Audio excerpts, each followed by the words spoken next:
on s'aperçoit que 2/3 des chefs d'entreprise ont une vision de l'utilité de l'Europe, j'allais dire macroéconomique, mais plus de 40% d'entre eux ne voient peu ou pas l'impact dans leur territoire.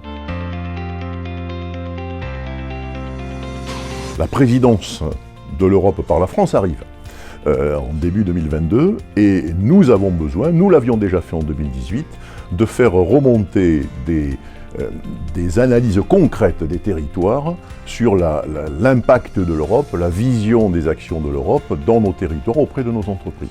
Et nous avons évidemment besoin aussi que nos entreprises, quelque part, soient informées au mieux. D'où 15 tables rondes à travers le territoire pendant cette semaine des CCI autour de l'Europe, où on va recevoir des grands acteurs européens. Les députés européens vont rencontrer nos chefs d'entreprise et ça va être une richesse pour eux. Et l'idée, c'est de faire de l'Europe lisible et concrète.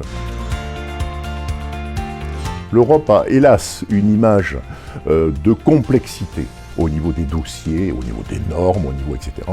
Donc nous, notre rôle, c'est de permettre à nos PME, TPE et à l'ensemble de nos entreprises d'avoir accès aux différents process européens, d'aides, etc. Et là, nous avons un réseau extrêmement intéressant qui s'appelle Entreprise Européenne Network, EEN, qui par exemple en 2019 a accompagné 16 000 entreprises, c'est pas rien, sur effectivement des problématiques d'abord d'information, d'accès à des financements, d'accès à des marchés par des rencontres d'affaires, des conventions d'affaires, etc.